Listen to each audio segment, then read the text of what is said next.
Live from KSAT 12. Good Morning San Antonio starts right now. And good morning. Right now it is 8:58. And welcome to Good Morning San Antonio at 9.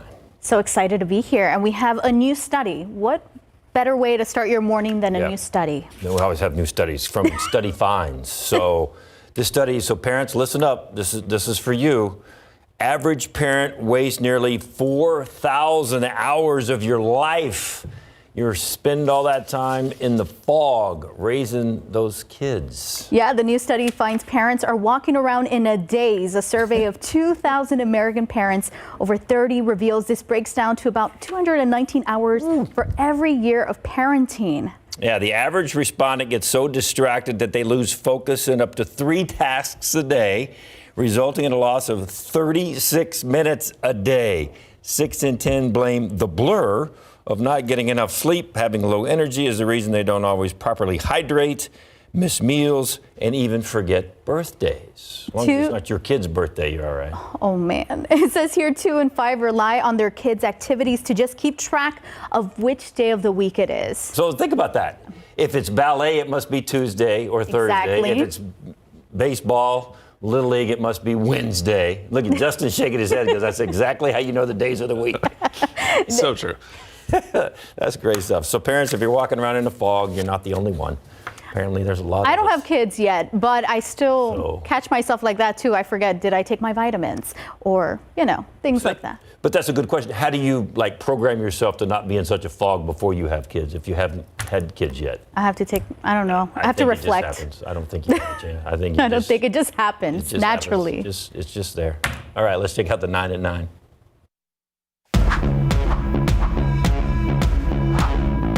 A pregnant woman is in the hospital and her family's home is completely destroyed following a weekend fire. It happened on South Pine Street on the city's south side. 5 people were inside the home, 2 adults, 3 kids, and 2 dogs. Everyone made it out okay. No word on how that fire started. San Antonio police, detectives, and the medical examiner all had to take cover from bullets after someone started shooting at them while they were investigating a weekend murder on the south side. Nobody was hurt. The shooter is still unknown.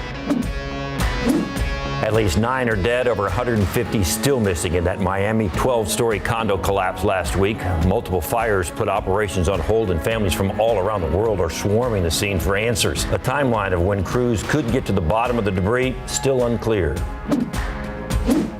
5 people died following a hot air balloon crash in Albuquerque, New Mexico. The balloon crashed into a power line on Saturday. Officials say this is the deadliest hot air balloon crash since 1982. Millions bracing for yet another day of record heat in the Pacific Northwest. Dangerous temperatures continue to scorch parts of Seattle and Portland. Even parts of Canada are facing triple-digit temperatures. Experts say the heat dome is caused by climate change. Millions in Australia are under a stay-at-home order as new COVID-19 cases emerge around the country. Only 39% of Australia's population has 1 shot of the vaccine, while only 5% are fully vaccinated. The lockdown is in effect through next weekend. ASTRAZENECA has started a trial to design a vaccine that protects against the beta variant of COVID-19, which was first identified in South Africa. No ASTRAZENECA COVID vaccine has ever been approved for emergency use in the United States. The official 2021 Women's Olympic Gymnastics team is set for the Tokyo Olympics. The team is made up of Simone Biles, Sunisa Lee, Jordan Childs, and Grace McCollum. The games begin in less than a month. And after 2 years on hold, the oldest Grand Slam tennis tournament is back on in Wimbledon. Champions from all over the world will return to fight for their titles today. The last time the tournament was canceled for this long was World War II. And that's today's 9 at 9. Don't hold me to this, but I believe the women's gymnastic team has won 2 golds in a row in Olympics. Is that right? I believe it, though. We'll Google it. Are you excited to watch these games? Every time they're on. The competitions, they're amazing. There's some stuff you might miss, but you want to watch the Olympics. So July 23rd is when the Olympics start, and they run through Sunday, August 8th. So there you go. Look outside, 78 degrees. It hasn't jumped too high just yet. Not yet, and it's not going to get terribly hot today. If you remember yesterday, we got into the upper 80s, pretty similar setup today. Upper 80s, scattered showers and storms, and we could get a few good downpours around the area. 79 degrees right now. Dew point is at 72. Northeasterly wind at about 9 miles per hour. Forecast today, as I mentioned, 88 the high, 40% chance of rain through about 5 o'clock. And then rain chances will taper off overnight. At the moment, we do notice that we have some activity out near Houston. That's where there are flash flood advisories in place. Some pretty heavy rain there. We haven't seen it so far yet. A couple pop-up showers here in town, but notice everything we're seeing is very small and very quick moving. As we get into the afternoon and with some instability in daytime heating, you'll see more coverage on the map. Pop-up storms today, some spotty rain as we get later into the week. I think rain chances come down a little bit and then pick back up this weekend. And temperatures only in the 80s next couple of days. Can't beat that in late June. We'll talk more about how long these rain chances last. Plus, the tropics heating up. We'll have more on that in just a bit. And look at the 7-day forecast in just a few minutes, guys. And look outside with TransGuide. Had a couple of minor problems this morning. Nothing really major to talk about. It looks like things are running smooth, pretty smooth right now as well. I-37 at Jones Avenue. Clicking right along. Top stories we are following today. 8 families are without a home this morning after an apartment fire on the northwest side. Fire investigators say they haven't ruled out possible arson on this one. It happened a little after midnight at a complex in the medical center area. Crews say flames were shooting through the roof. When they got to the scene, investigators think the fire started on the ground level, then spread into the attic. The people living there say they were woken up by the smell of smoke. Everyone made it out safe, but multiple people were noticed sitting in their cars. It's unclear what kind of help those people will get. Arson investigators are now looking for the exact cause of the fire. And speaking of the northwest side, San Antonio police said they found a man fighting for his life on the side of the road early this morning. Police say they were called to a possible shooting on Ingram Road, not far from Callahan Road. That's when they found the person. Police say his injuries were in the abdomen, but they were still not sure how he was wounded. He was taken to the hospital by ambulance. No word on his condition, but the investigation is still ongoing. Officials need your help finding a missing Fort Hood soldier. They say he could be running around right here in San Antonio. Abram Salas II didn't report to work last week. Fort Hood tried to contact him, but they had no luck. They called police, and they couldn't get a hold of him either. Not even his family can reach out to him. Authorities say he could be driving a white Dodge Dart. Anyone with information on his whereabouts are asked to call the Fort Hood Military Police. The number on your screen, 254-288-1170. Scary moments for one woman who was involved in a fiery crash overnight. It happened just after midnight in the 1200 block of Agora Palms on the city's north side. That's where San Antonio police say the woman was driving and lost control of her car. Her car hit a guardrail and caught fire. Officers say she was trapped inside, but was eventually able to escape without getting hurt. She was taken to the hospital as a precaution. And now we want to get you up to date on that tragic situation still going on in Miami. The pile of rubble looks much the same as it did last week. Floors of concrete still piled on top of each other. It may look like it, but may not look like it. But with these huge cranes moving concrete, right here you can see how tall this crane is and moving the concrete and the debris around. A ton of progress has actually been made over the weekend. So if you were not able to stay up to date over the weekend, here's a recap for you. The death toll has risen to 9. More than 150 are still unaccounted for. Emergency crews ran into several challenges like bad weather and fires that started within the rubble. Crews managed to dig a 125-foot-long trench to reach bodies and remains. We are learning more about the victims and their families involved. Actually, 4 victims have been identified, 2 women and 2 men. They range in ages from 54 to 83. The search and rescue operations pushed on day and night throughout the weekend. Crews put their heavy machinery to work. As we just showed you, they were lifting massive pieces of concrete. It was a 1 step forward, 3 steps back process. Combustible material started multiple fires under debris. We talked about that each time, causing the whole operation to just pause while the fire crews were able to get those flames out. And on a different note, the collapse happened on American soil, but the impact of this tragedy extends far beyond our borders. Dozens of citizens from countries across Latin America are missing, including Venezuela, Argentina, Colombia, Uruguay, Chile, and Paraguay. And as word got out about the collapse, family and friends from here in the U.S., from all those countries, rushed to the scene looking for answers and, of course, holding out hope. We're just trying to rationalize what's happening here, and we're just trying to get answers. Now, those answers could take a while to come. Multiple vigils were held over the weekend, and donations continue to pour in for crews working to clear up this mess and those who survived as well. So this is a look at what's next. Continuing looking for survivors and victims. They're trying to continue to identify those victims. We talk about that long trench that they had. They're taking DNA samples from family members that are arriving on scene so they can see if they can match those with some of the victims they find. Timeline to reach the bottom of the debris hadn't really been set yet. They're trying to get to the bottom. And of course, they want to determine the cause of this collapse. They are learning more and more about the building. Report from 2018 included concerns about structural damage, where a consultant said failure to replace the waterproofing in the near future will cause the extent of the concrete deterioration to expand exponentially. Officials also say a permit for the roof work was approved the day before the collapse. Now Miami officials are sending out letters to older buildings warning them to get inspections immediately. In the meantime, the city is reviewing the guidelines for building inspections to make sure that they catch any structural issues earlier.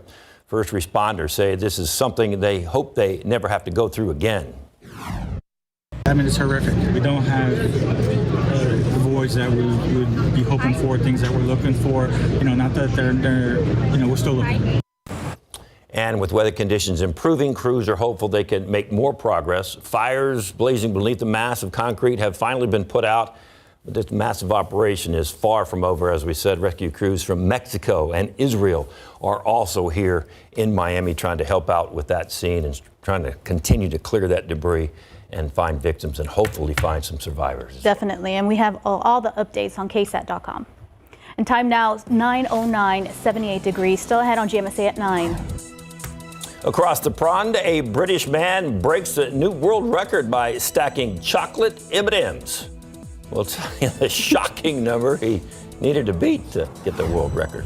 Plus, we're taking a look at some trending stories on KSAT.com. RJ Marquez will join us in the studio for this week's What's Up KSAT segment.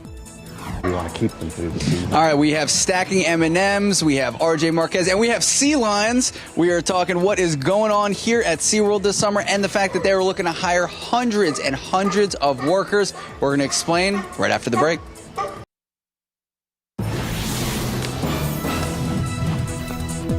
We are now in the midst of summer, and we are still feeling the economic impact of the pandemic. We know a lot of people are looking for work these days. Max Massey joins us live from SeaWorld. Max, talk to us about the different job opportunities. Good morning, guys. Yes, all morning we've been checking out the sea lions. I mean, they're adorable, but right now we are talking about jobs. Joined here with Adam. So you guys have a lot of opportunities. You said hundreds and hundreds of job opportunities. Yes, you know, as the summer continues on and business starts to grow, you know, SeaWorld and Aquatica, we continue to hire people for our jobs out here. We have jobs in lifeguarding. We got jobs in food and beverage. We even have full-time jobs. Now, you were saying there's also a signing bonus. Yes. Oh, yeah. So this is the best time to come in. You know, we were one of the first companies that started offering various incentives. So right now we have sign-on bonuses from $200 to $1,000. So our lifeguard positions, you come out and sign up and get a job as a lifeguard, work all the way through Labor Day, you get $1,000. And our food and beverage, we just added that in to work through the season, and it's a step-up bonus to also get $1,000. But we have $200 bonuses for most of our other positions. That's amazing. Now, Tiffany and David were just talking about us still feeling the economic impact of COVID. We know a lot of people are looking for work, but we also have students who are entering the summer months. You say you have positions for both types of people. Oh, absolutely. We have jobs for everybody, whether they're a student and just looking to kind of fill that gap of summer, or even teachers that are also looking for something in our education areas, but also for retirees who also come in and fill that gap with some extra money. But again, like I said, we have full-time positions in most of our areas. So somebody who's looking for a year-round job, we have it there for you. We see the sea lions in the background. Make the pitch. Why should someone come work at SeaWorld? Oh, absolutely. It's about the animals, and it's about the team out here at SeaWorld. So apply today at SeaWorldJobs.com, and we'll be calling you to get a job out here at SeaWorld. Awesome, Adam. Thank you so much. Thank you. And guys, speaking of the sea lions, we are going to get up close and personal with a couple in just a bit. We're going to check back in at 9:30. I might make a friend. Tiffany, David. You have a tough assignment this morning. So my question, Max, making friends, guys. That's all it's about. Do the sea lions get 1,000 bonus for being fish taste testers? Ooh, find out at 9:30. All right, thank you. Look forward to that. Well, that's their job, is tasting fish, right? Now, if SeaWorld isn't your speed, there's tons of places looking for help right now. We have a link to the workforce website at the top of our jobs page on KSAT.com. The link will take you to a list of job openings in San Antonio right now. You can also find a ton of resources on our jobs page on KSAT.com. All right, looked like a pretty decent day out there at SeaWorld. Looked like the sea lions were enjoying it. Oh, they love this weather, Justin. Just see them just laid out on the rock? Yeah. See, that's going to be me on the couch, the AC on this afternoon.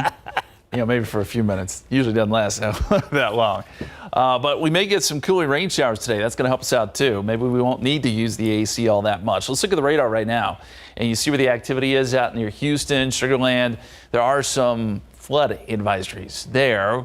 And just looking at some of the pictures out of Houston, there is a little bit of flooding going on. We're not seeing the activity yet, but I think that the radar around San Antonio will pick up later this afternoon. We'll see more activity going on. And we do have a couple of showers, one that moved just to the west of Castroville. That's moving north of Highway 90 now, but nothing within San Antonio city limits right now. Again, once we get a little instability out there, you'll see these clouds start to grow into some showers and storms. Right now, we're sitting at 79 degrees, mostly cloudy skies to the airport, and northeasterly winds at about 9 miles per hour. Starting to see temperatures warm into the 80s, 81 Castroville, 81 Stinson, 76 in New Braunfels, 75 Canyon Lake, and we are looking at low 80s in Katua as well. Forecast heat index today, it's not going to be all that warm. We're expecting highs in the upper 80s, but I do want to caution you with all that humidity out there, it's still going to feel like it's in the mid 90s, which is still warm. Nothing compared to what's seen up in the Pacific Northwest, but this is still not something you want to be out in for long periods of time. And looking at the satellite picture, you can see some of the showers and storms across West Texas. That's where they were dealing with some flooding yesterday, and then all the rain across East Texas. The water vapor also indicates we've got a little swirl in the atmosphere. That's pulling in some pretty good moisture, and that will help us to get more coverage later this afternoon. It'll be hit or miss. Not everyone's going to get rain. I should point that out. But if you do get underneath one of these downpours, quick quarter of an inch, certainly possible. And you can see kind of the spin there around that area of low pressure.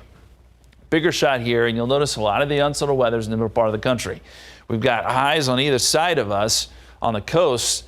And this is an unusual pattern, and we know that because the numbers up across the Pacific Northwest have been nothing short of incredible. Our all-time record high here in San Antonio is 111, 112 yesterday in Portland, 104 Seattle. They got into the triple digits in Canada, and they're going to do it again today. In fact, it is expected to be even hotter, 115 Portland, 110 in Seattle. This is a dangerous situation up there. They're not used to this kind of heat, and just incredible to see those numbers.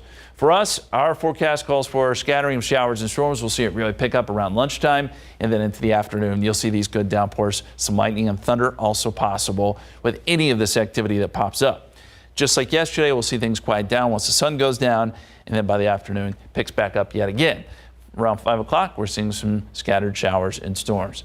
Forecast for the rest of today, we'll take it up to about 88 degrees, 40% chance to about 4 or 5 o'clock. And then it dips down to 30 and then 20% as we get into the evening hours. And looking forward here, 88 on Tuesday, 89 Wednesday, 30% chance of rain Wednesday, and then a 20% chance Thursday, Friday. Does look like rain chances pick back up this weekend. I know a lot of people interested in that 4th of July forecast. Right now, 40% chance of rain. We'll get a much better idea on the timing of that when we get a little bit closer, guys. All right, thanks, Justin. Yep.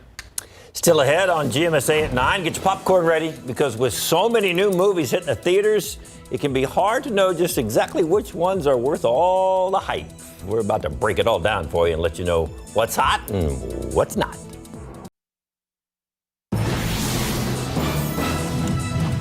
Yeah, I want to get you updated on a story we brought you a few minutes ago. We were talking about a man that was found on the side of the road fighting for his life early this morning. Police say that they were called to a possible shooting on Ingham Road, not far from Callahan Road. Well, we have just been informed that that person has passed away from those injuries.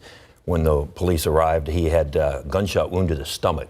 So apparently, the latest news is that he has passed away. Yeah, he was taken to the hospital by ambulance. At that point earlier this morning, we didn't know his condition, but now we do know, and there is an investigation that continues. All right, we'll have more for you on our website, KSAT.com, and of course, KSAT 12 News at noon in just a little while. But in the meantime, things really starting to heat up outside, and lots of people are starting to relax and cool off at the movies. That's exactly what our executive producer, Joy, did this weekend. She is a movie junkie, so we decided to get her thoughts about some of the new releases. Movie junkie doesn't even begin to describe her. All right, so let's start with the movie that's getting everyone's energy going this morning. It's F9. It's the 9th installment in the Fast and Furious franchise. This weekend, it raked in a whopping $70 million, set a new pandemic opening record. But is it worth the hype? Joy says 100% yes. Oh. She says with faster cars, bigger stunts, and more high-flying action, this will have you hanging on to your seat in the best way. And if you have seen all the movies in this franchise, even better. This movie has lots of nuggets that will have fans excited from start to finish. Joy gives it 4.5 out of 5 stars. Like a TV series. Hey, if you're not into the mood to go street racing, then F9 may not be for you. So here are Joy's thoughts about some other movies that are still in the theaters. She says if you still haven't seen A Quiet Place 2 or Cruella, they are must-sees. They are some of her favorite movies of the year, and she can't say enough good things about them. And as far as the movie that is not so hot, The Conjuring, The Devil Made Me Do It, tops her list of flops. She said the latest in the Conjuring franchise falls flat and just doesn't offer enough scares. I want to watch Cruella. You want to see Cruella? Yeah. It's on the hot list. Yeah, well, if she says it's good, it must be. As kids, we're already told to not, wait a minute. As kids, we were told don't play with your food. We were? But one British man broke the rules to break a Guinness World Record. He spent hours stacking M&Ms. The number may shock you, but good luck trying to beat it. Here's Jeannie Mose. M&Ms. They may have orbited the Earth with the astronauts, but did you ever try to stack them? Do you think I'm an idiot? British civil engineer Will Cutbill is no idiot, but folks are underwhelmed when he says he broke the Guinness record for stacking M&Ms with a grand total of 5. When I tell them it's a whopping 5, I think they're a bit shocked. They want to give it a go straight away and try and beat me. So it's a lot harder than it looks. Bored out of his mind on a rainy afternoon during COVID lockdown, Will says he suffered through hundreds of failures. The previous record was 4. Oh, no. His master's degree in civil engineering was useless. Doesn't really take a genius. For 2 to 3 hours, his mini towers kept collapsing. They're not as flat as you think. They're quite spherical. So it's a bit like you could imagine balancing footballs or soccer balls. But finally, Will did it. 5 M&Ms. We win! We're out! I was pretty ecstatic when I got the 5th one. Can't lie. It was running around the room, arms in the air. And how did Will honor the winning 5 chocolate-covered candies? As soon as the record was broken, I've got to admit, I did eat them all. Who wants to get chocolate all over your Guinness record? Melts in your mouth, not in your hand. 5 M&Ms. Wow. His reaction at the end was awesome. That's a lot of time on your hands. What is it, a couple hours? Sat there and did that? And didn't even use a blue one. Blue one wasn't even in the stack. He had 2 red ones in there and no blue. Maybe that one wasn't sticking to the top. That's why it took him so long. He didn't have a blue one in there. I don't know. 9:28. I wish I had that kind of time to stack M&Ms. Americans on the West Coast are seeing record temperatures this summer. Details on how high the heat wave is expected to get and who is at the most risk. And are you looking for a job? SeaWorld is hiring for hundreds of positions this summer. In just a bit, we're going back out to talk with Max Massey. He's going to join us live. There he is. Max is hanging in there with the sea lions. Look at that. Oh, man. Talk about a This morning on KSAT.com, zombie deer disease is back in Texas and a different way to protect against pests in your yard. Plus, a what-a-sized birthday celebration for not your average Whataburger employee. RJ Marquez tells us about those stories. And now you got my attention on that. Oh, it here has we something go. to do with Yeah. burger and celebrations. Yeah, that's a great story here. Local woman celebrated a big birthday. This was over the weekend, but yeah, we'll tell you guys about that here in just a little bit. But first of all, internet, guys, internet speeds, right? More important than ever nowadays, with more people still working from home. And San Antonians need not worry, though, because we are ranked in the top 10 in metro cities in the U.S. with some of the fastest internet speeds across the country. So this is all according to highspeedinternet.com that says San Antonio is 7th best in the country when it comes to our internet speeds for major cities. San Antonio's mean internet speed was 119.7 megabits per second and a median speed of 65.1 megabits per second, if you understand all that. The Dallas-Fort Worth area was 8th in the list, and Houston came in 10th, so take that, Dallas and Houston. Washington, D.C., anytime we could say that San Antonio is better than those, right? We'll take it. Washington, D.C. took the top spot, and the study said that over the past year, of course, internet speeds have improved due to the high demand from home workers during the pandemic. And also a big part of that was, of course, kids being at home for in-home schooling. So interesting things there. Okay, guys, so moving on to some important wildlife news. Zombie deer disease. We were talking about this, David, a little bit in the break. This is a real thing. Yeah. Yes, it's a real thing, and it's apparently back from the dead. Wildlife officials say deer at 6 breeding sites tested positive for zombie deer disease, or what it's actually called, chronic wasting disease.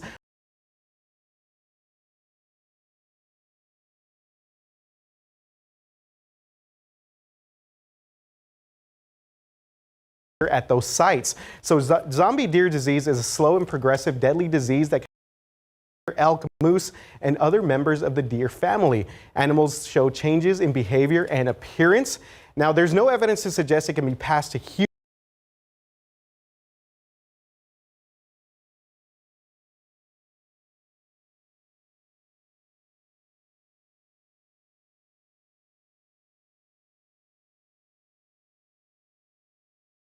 The disease was first discovered 9 years ago near the Texas-New Mexico border.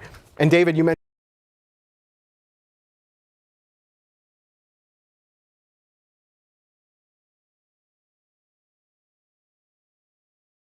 And I was trying to remember how long ago, but it was 9 years ago that we'd been through this before. So yeah, interesting stuff there, guys. Yeah. Okay, moving on, guys. Sticking with the animal kingdom here. Pests in your yard can really bug you, right? But there's a solution for your pest control problems, and it comes with 4 paws and a tail. Yes, San Antonio's Animal Care Services program posted on Facebook about its barn cat program that allows people to adopt a barn cat as a way to provide natural pest control for their property. So ACS officials say these are not the kind of cats who will cuddle with you on the couch. Instead, barn cats love to patrol your property to keep it pest-free. So these barn cats are used to staying outside, and they are sterilized, vaccinated, and microchipped. All you need to do are the basics. Hopefully you do this. Just give it food, water, and shelter. ACS officials say they have their own group of barn cats who keep them or their pests away from their facility. That's Tiffany, amazing. are you guys cat, dog people? I have dogs at home, but I have a lot of scorpions and snakes by my house too. So get you a barn cat. That's what I'm saying. That's what they do. The scorpions, the snake. I don't know about the scorpions, but I know they're supposed to like deter snakes from getting close to your house. Yeah. And rats. Oh, there we go. Yeah. Big rats that hang out in the barn. I'll take care of those for you. Tiffany, maybe? That's lunch for a lot of those cats. Dinner. All right, guys. And finally this morning, Whataburger recently threw a big birthday party for one of their employees who's been there for 12 years, but just turned 90 years old. Check out Joan Keller. She celebrated her 90th birthday at this Northside Whataburger restaurant with friends, family, and coworkers. Look at Joan there. These are photos from the celebration, which was held on Friday morning. So Joan has worked at this Whataburger on East Evans Road for 12 years, and she got cake, gifts, all sort of good stuff. Joan is still going strong, and few customers, I think you can see from these pictures there, can ever even guess her age. 90 years old, guys. Yeah. Okay, she looks great. So it's obvious I'm not that good at math. But if she's 90 and she's been there 12 years, that means she started this job when she was 78. Yeah. years after many people just, retired. Yeah. Wow. Well, happy birthday. Yeah, she looks great stuff. amazing. She does. And definitely. Whataburger, come on. Yeah, you can't go wrong there. Yeah. Good stuff, guys. That's a great way to have a party. That is a good way to have a party. Good party. Happy belated birthday, Joe. Thank you, RJ. Thanks, guys. Live cam. Woo, cloudy. Temperatures going up. Maybe we can get some rain this afternoon, huh? We need warmer temperatures to get better rain chances, right? You're exactly right, David. We get that instability. Once things warm up, then we start to see the clouds bubble up. We're not seeing that just quite yet, but I think the radar gets a little more active here over the next couple of hours, and we'll see some downpours around the area. Let's go straight to the radar. There is a little bit of activity, and we saw some this morning for the morning commute, but the heavy rain at the moment is out near Houston and along I-10 and points to our east. A little closer view here. We did have one little shower there northwest of Castroville. A couple of showers this morning within city limits of San Antonio, but nothing at the moment. Rain chances today, about 40%, 40% tomorrow, 30% Wednesday, and then 20% Thursday, Friday. These will be quick downpours. No severe weather expected. It's the kind of rain we love. The flip side, though, of course, when we see rain, mold tends to jump up. That's where we are today, 1,540. It's in the high category, big jump from yesterday. Forecast, 40% chance of rain today. Temperatures top out in the upper 80s. Easterly winds 5 to 15 miles per hour. And it looks like we're going to get a tropical depression here in just a few minutes out in the Atlantic. Hurricane Center is about to start issuing advisories on that. We'll get you updated on where it's moving coming up, guys. Thank you, Justin. We were talking about this morning. SeaWorld looking to hire a few hundred people. They've got job openings. They also have a lot going on this summer. We are checking in with Max Massey at SeaWorld again. Max, talk to us. Jobs and sea lions. Yes, we have hundreds of jobs, but we also have so many sea lions. Take a look. We've been hanging out with Salsa throughout the morning. I think I made a friend. Hi. Yeah. There we go. So adorable. We're doing tricks throughout the morning. Oh, shaking his head. I think he's my friend. All right, we're joined here with Todd. So, Todd, we have Salsa here, but he is far from the only sea lion. That is true. So we have sea lions in the show. You come see them at the Sea Lion High show. Super fun show. Lots to see. It's funny. But we also have a whole section called Pacific Point Preserve. And the neat thing going on right there, out there right now, is it's baby season. It is pup season.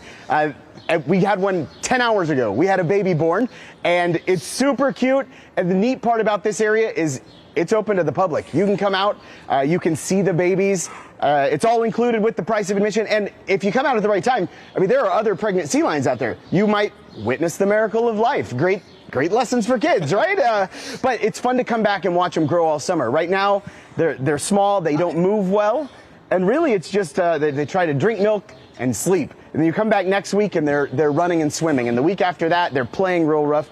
And it's just a fun progression to watch. You guys also have a bunch of shows. I know you and Salsa were dancing earlier. Yeah, but we don't always bust out the dance moves, but there is one special occasion coming up that we'll get Salsa dancing. Have you heard of the concert lineup at SeaWorld this year? Tell us. Every Saturday and Sunday. Every Saturday, Sunday. Part of your ticket includes a concert with all sorts of artists, like an Aerosmith tribute band. But there's one artist in particular. All right, stop, collaborate, and listen. Are you excited, Salsa? Who is it?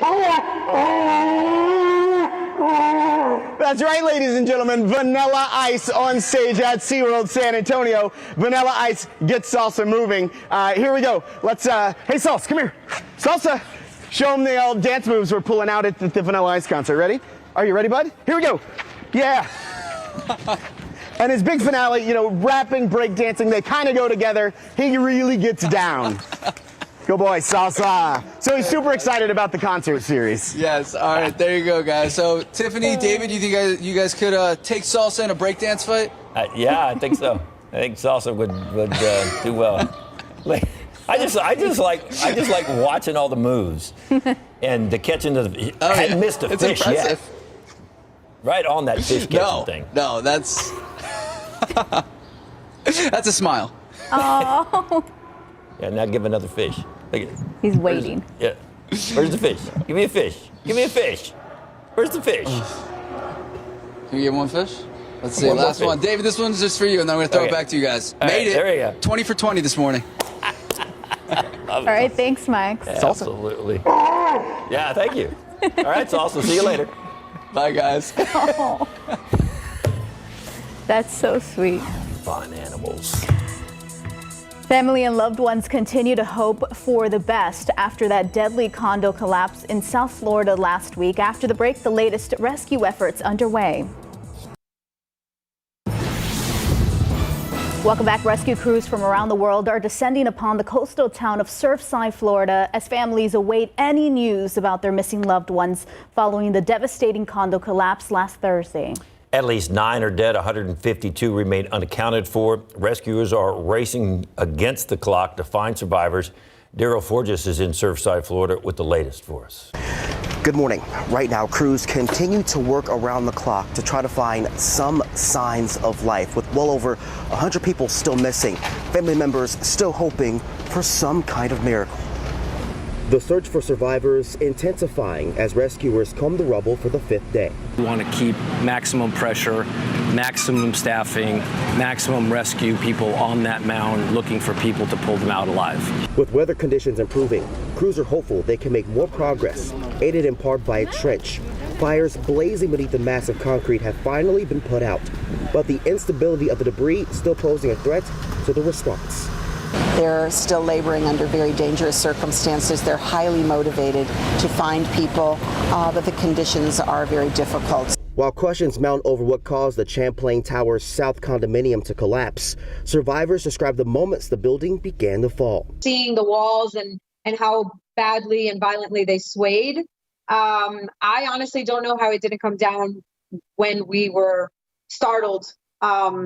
Basically out of our sleep. Grateful they got out in time. At that moment where it really hit me that we were racing against time to get to the bottom of the building before the entire thing came down. But with more than 100 people still missing, the situation grows more desperate by the hour. It is unimaginable grief mixed with hope, anxiety, frustration. As the community holds out hope for signs of life. I expect miracles. I'm expecting many miracles. And many, not only here in Surfside, but all across the country are hoping for just that, a miracle. Now we're expecting to hear from Miami-Dade County officials throughout the day today when it comes to finding out the latest information on what's happening at the collapse site. Now, when it comes down to finding out the overall cause of the collapse, that is still under investigation, and some of the rubble will actually be transferred over to a warehouse for further analysis. In Surfside, I'm Daryl Forges. Back here at home, looking for the possibility of some rain today. And I'm loving these clouds. Yeah, clouds help us with those temperatures a little bit. And my suggestion to you, if you're going to be out and about today, have the KSAT weather app with you. Check the radar before you step out the door, because these are going to be quick-moving downpours. But if you get caught in one, the rain's going to come down at a pretty good clip. So beware. Live radar right now is not showing us much. We've got a couple of showers showing up here around San Antonio. The bulk of the action is well to our east. But a little closer look here. A couple showers showing up around Helotes. They're just to the west of I-10. Other activity very light, but moving through Medina Lake area. And these are all tracking off to the north and west, these little showers. But look for the radar to become more colorful, if you will, as we get into the afternoon. Looking outside right now, we've got mostly cloudy skies, 80 degrees at the airport, 81 Stinson and Kelly, 77 at Randolph, and a northeasterly wind that's generally pretty light. You can see the cloud cover here. It's off and on. We see some peaks of sun this morning for sure, and it'll be a mostly cloudy day. Temperatures at this hour, 81 Stinson, as we mentioned, 81 Pleasanton, 78 right now in Hondo, 75 up there, Bernie Stage, 77 Carrizo Springs, one of the hot spots as it typically is, 83 right now in Cotulla. Dew points very high, still in the 70s, even mid-70s now, so that's going to create a little bit of a heat index today. Satellite radar shows that there is quite a bit of action offshore. We've got showers and storms that'll be moving inland a little bit later today. Good deep moisture that's coming in from the Gulf of Mexico, so this means that, again, coverage should be pretty good this afternoon, not only here, but across the state. I mean, this is great rain to see. Even out into West Texas, they've had some good downpours. Interesting pattern for sure with all that heat up there across the Pacific Northwest. And here we are dealing with 80s and rain. We want to talk about the tropics very quickly. We do have Hurricane Enrique down here off the west coast of Mexico. Winds are at 85 miles per hour. That's going to move towards Cabo, but weaken.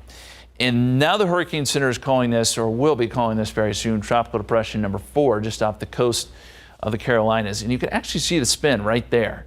That's the center of this thing, but all the moisture and rain well off to the east. So it's getting sheared a little bit. Regardless of if this gets named, it's just going to be a rainmaker for parts of Georgia and South Carolina as we head later into today. Then there is another area that the Hurricane Center is watching out in the Atlantic. This has about a 40% chance of developing within the next 5 days, but way out there. We have plenty of time to watch it. Our forecast calls for scattered showers and storms today. This is around noontime, even more coverage around 5 o'clock. And guess what? We do all this again tomorrow. More scattered showers and storms on your Tuesday. Very similar setup. Hopefully you get some rain at your house. Forecast calls for a high right around 88 degrees today. That 40% chance of rain. And look for temperatures to be in the upper 80s again tomorrow. 40% chance of rain, 30% chance Wednesday. Lower chances Thursday and Friday. And then rain chances pick back up again this weekend, guys. Thanks, Justin. Yeah, Justin been talking about all morning. It's hot up north. 33 million people in 7 states under heat alerts today. Records being set. The thermometer is reaching 30 degrees above normal in some places. Rob Marciano is in Portland, where temperatures are usually in the mid-80s this time of year. I can't move around outdoors. As a life-threatening heat wave now extends to parts of 7 states, home to 33 million people, all under emergency heat alerts. What do you do typically when temperatures get to be 100, let alone 110? Well, we're out in the morning or the evening, try to stay out inside during the hottest part. Temperatures up to 30 degrees above normal in spots, with expected highs like 117 in Palm Springs, California, 110 in Medford, Oregon, 98 in Boise, Idaho, 104 in Seattle, an all-time record. Official temperatures are measured in the shade, but here on the street, this is measuring at 157 degrees. It feels like a furnace. Heat is the #1 weather-related killer, especially threatening to the homeless and elderly. Volunteer groups are now loading up water to anybody that might need it. The county has 80,000 bottles ready to be delivered. More than 200 people now sheltering in the Oregon Convention Center, serving as an emergency cooling center. It is now 9:52, 80 degrees here. Tension between some neighbors turned into, take a look, a wacky looking tree. The story behind it coming up.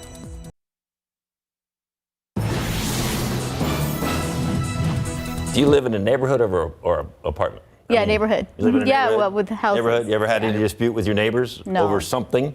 A fence or a tree? Mm-mm. In UK, 2 neighbors have a dispute over this tree right there. That's why that tree looks like it does. Neighbor on the left actually owned the tree. At one point, it was a full tree, had all the limbs. Neighbor on the right got tired of birds flying into the tree, and then, as they say, pooping all over the driveway. So, there you go. Well, the tree had been in the front yard for 25 years. That's what the neighbor says. So they had to call an expert, and they cut down half of the branches of the 16-foot tall tree that was hanging over the driveway of the neighbor's house. So he took matters into his own hands. Yeah. So, and that's, I mean, the neighbor on the left who owns the tree, who tried to work something out, but the neighbor on the right said, no, this is what we're going to do. Zip! And there you go. Can't we all just get along? Apparently not. I love that, Justin. Now the birds only have half a tree.